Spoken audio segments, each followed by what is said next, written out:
o'clock now. Rumours swirling of a looming cabinet reshuffle. Who is in, who might be out? Joining us this morning for this and other issues, Prime Minister Jacinda Ardern. Prime Minister Morena, good morning. Good morning. Don't know who lit the fireworks last night? No, I heard the speculation, no. Obviously down here from Wellington, I'm not going to be of much use to you either. And I can assure you it did not come through in a Prime Ministerial brief. Let's talk about the rumours of a reshuffle. Are you going to reshuffle today, next week?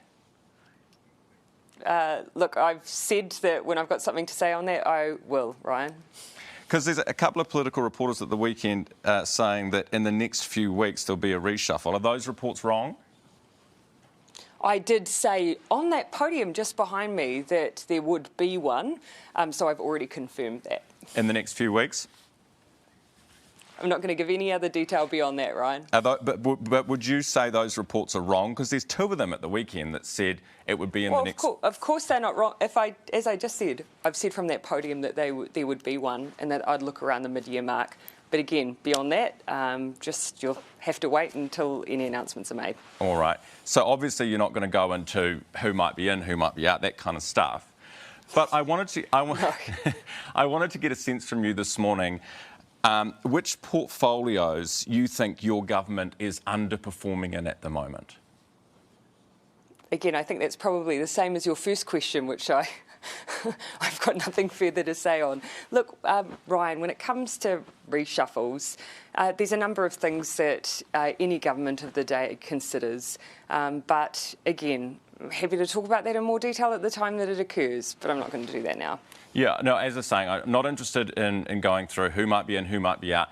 But I think voters would be interested in some reflection from you as the Prime Minister on which portfolios, which three portfolios you think there are some weak links in, or which three portfolios keep you up at night the most.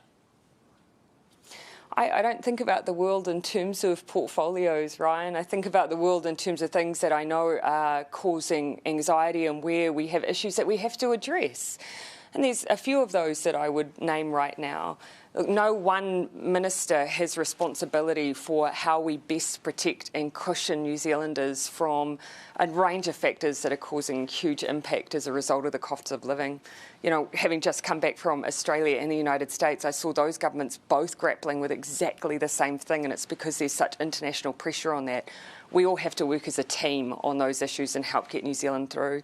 At the moment in New Zealand right now, we also do, and I'm actually just reflecting that in some other countries are seeing similar issues, so it'd be interesting to see, whether or not there's some pattern in what's causing this. But in New Zealand at the moment, we do have a spike in gang tensions, particularly in Tamaki Makaurau. You and I have already talked about some of the things that we need to do in response of that. But again, I take an all-of-team approach because it's not just down to, for instance, our justice policy or even just alone policing, although that is a big part. It's also about what we do to prevent young people from joining gangs in the first place.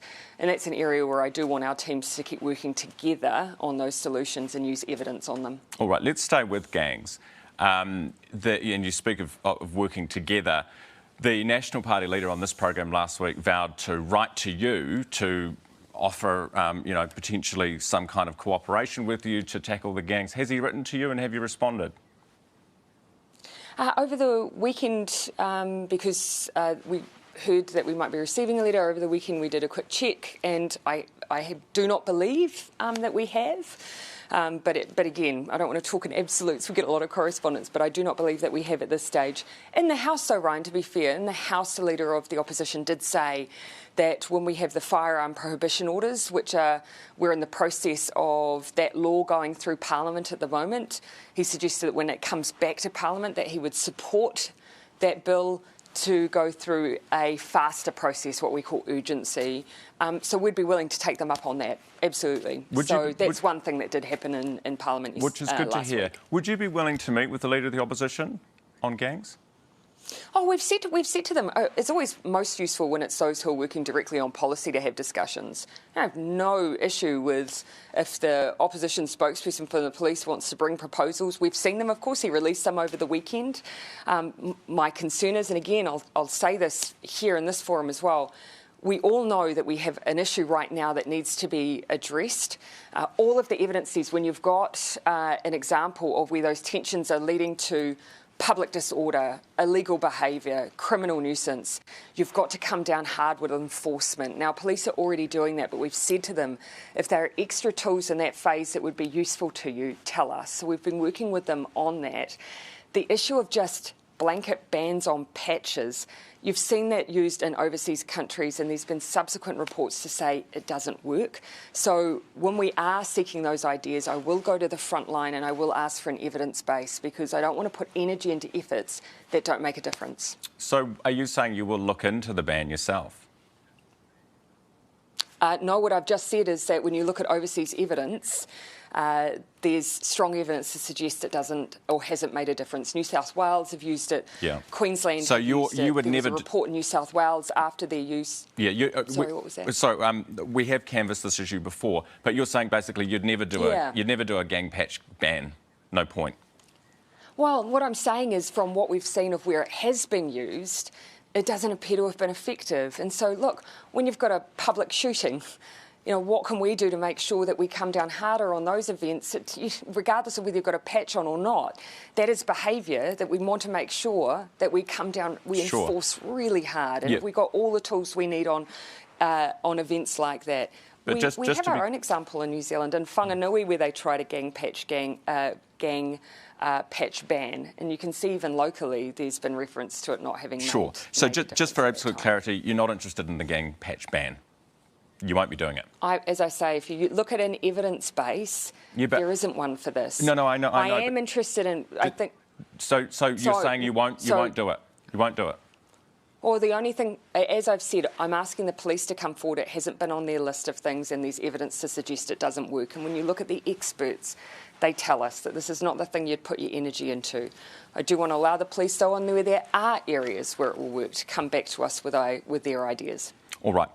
Let's move on to Trevor Mallard, the Speaker, because you are at odds with half of the population in that you think he's doing a good job. They don't, as Speaker. I think he's doing a hard job, Brian, and I think that gets missed out. When you're a referee of a bunch of politicians, that is not an easy job, and it's often a very politicised job. So do I always agree with the Speaker? No, but I have and do support him in the role that he's continued to do. OK, so what do you disagree with the Speaker on? Oh, there's been a couple of examples that have been canvassed in recent times, you know, through some elements of the protest. I acknowledge that I may have been inclined to do things differently, but again, here, my role as leader of the party is just to submit where I have different ideas or different views.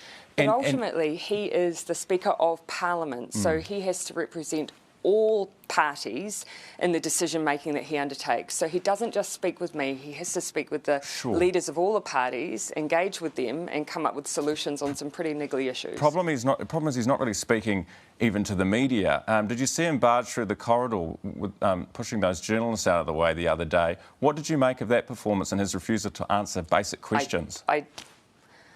I did not, but Ryan, ultimately the job that he has is a bit different to the rest of us, where, of course, we hold ministerial portfolios where we're making sure that we're constantly, you know, developing policy and responding to issues in the public domain.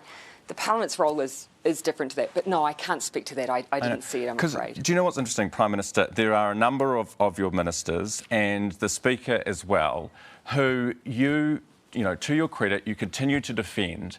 But when you look at numbers like 17% of New Zealanders approving the job that Trevor Mallard does as Speaker, why do you continue to defend these people when they are hurting you and hurting your government?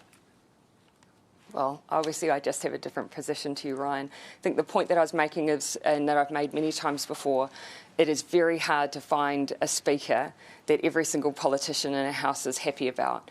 By virtue of their role, their job is to, at any given time, probably take positions that annoy half of the people that they work with. They're a referee in Parliament. It's a pretty tough job. Just finally, before we go, some alarming news last night, News Hub Live at 6, about threats that have been made to you as Prime Minister. Does that worry you? What do you think is driving it?